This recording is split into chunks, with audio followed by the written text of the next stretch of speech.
First ride out on a 23,000 mile Honda VTR1000 SP1, aka the RC51 as some people call it, and as some people get annoyed with it being called.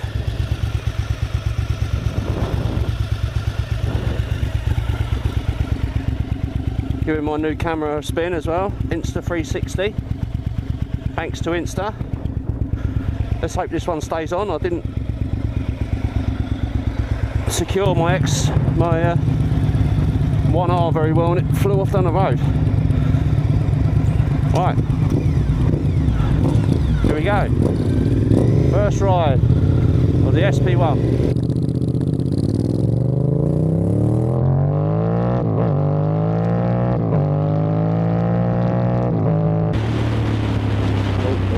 We've got some do-gooders. Yeah, some do-gooders down there. Should get them on camera. Their sad little lives that they've got. Stick your thumb up at me, Jim. Eat that.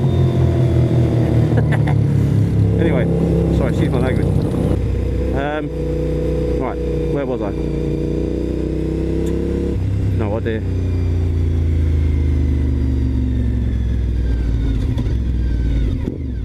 Right, yeah, twin arrow pipes sound quite nice.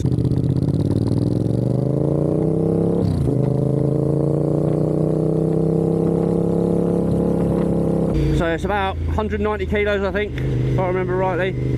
About 130, 135 brake, I think. Not your, not something that's going to come up against an S1000R or something like that and trouble it. That's not what this bike's about. So yeah, this is about a race heritage bike. This was built specifically to take on Ducatis. In the World Superbikes, at the time, the limit on a 4-cylinder bike was 750cc and the limit on a twin was 1000cc, and Ducati sort of took advantage of that, building the 916 and then later the 996, etc. And Ducati and obviously Carl Fogarty, the likes of Troy Bayliss, etc. and later on Neil Hodgson, it was their championship, you know. So Honda with the RC45 were a little bit limited to 750cc in their V4 engine. So they kind of built this to take Ducati on at their own game, and they did exactly that.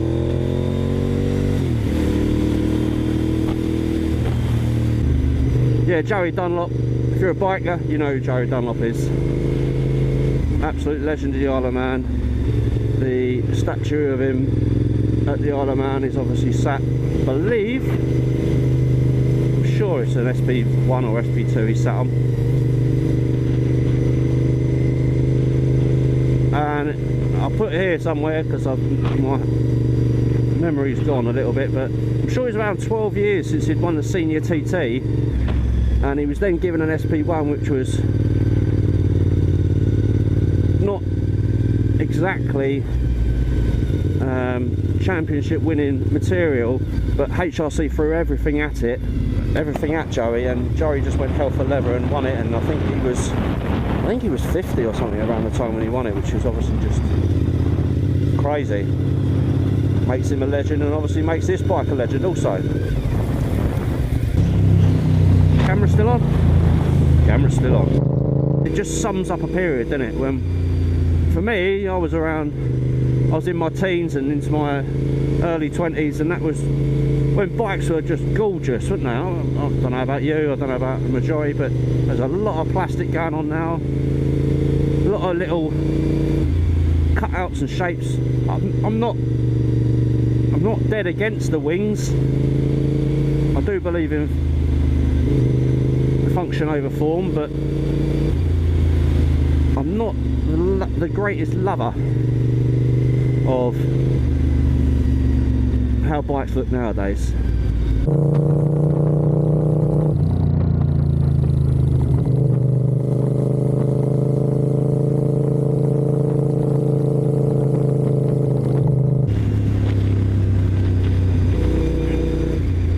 I make of this?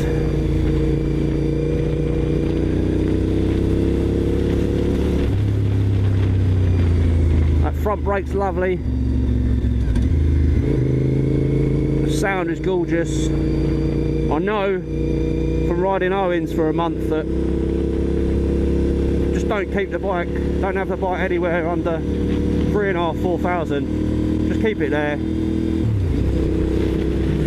Sounds like you're angry all the time, but it's much smoother running. This has got a Power Commander 3 on it. That's meant to sort it out, so whether it does anything or whether it would be much worse if I hadn't already changed it, who knows.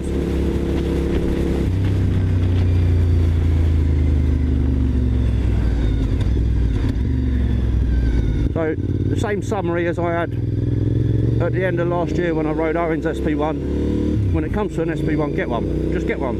Do it. If you can't afford to run it or whatever, just do what you can to find one, even if it needs a bit of work, and just put it away.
Nice little jaunt down to Box Hill this morning. Nice quiet little ride back. Lessons learned. Sort this tick over out.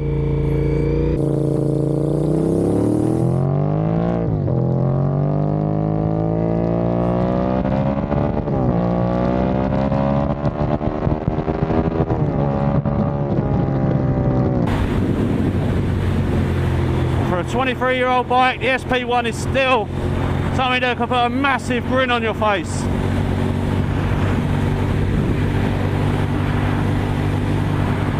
One thing that both Owens' bike and this bike have sort of done to me is when you're poodling along like this, you don't think you're going very quick, and you look at the speedo, you're like, what? You have to knock it down a notch. Definitely licence losers, that's for sure.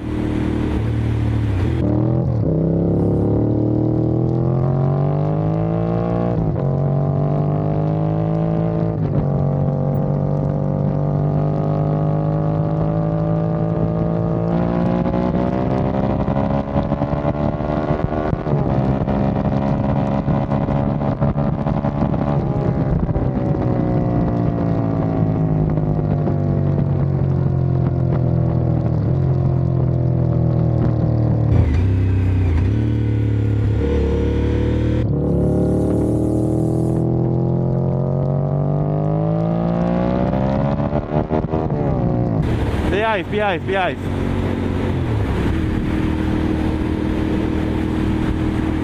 Give yourself a little slap. 23-year-old bike. 23,000 miles.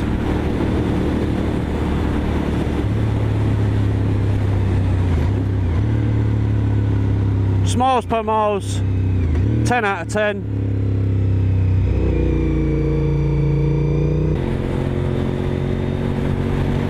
I've got one of these now, so I can tell you, go out and buy one. Make the second-hand prices go rocket high. Or if you've got one, tuck it away.